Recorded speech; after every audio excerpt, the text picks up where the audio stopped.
So there's nothing in this bill that really couldn't be done right now. Today, Canada's correctional investigator released his annual report highlighting problems in Canada's prison system.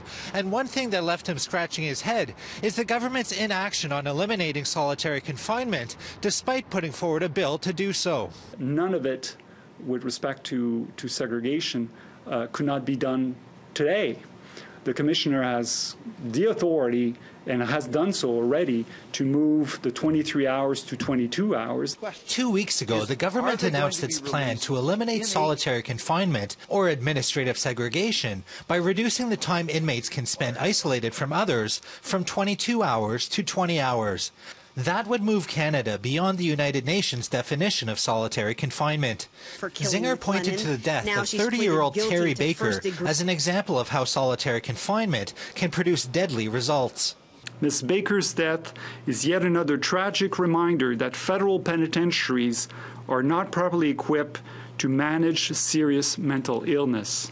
Baker died at the Grand Valley Institution near Kitchener, Ontario, while in solitary confinement. Zinger says there were several warning signs that Baker was at risk.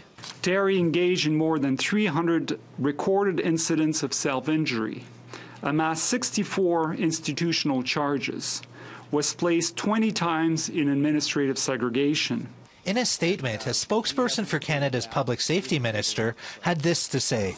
Bill C-83 eliminates segregation and replaces it with laws that will ensure Correctional Service Canada can achieve two critical objectives. C-83 will protect the safety of staff and those in their custody by separating offenders when required, and ensure they get more effective interventions, rehabilitative programming, and attention to mental health issues.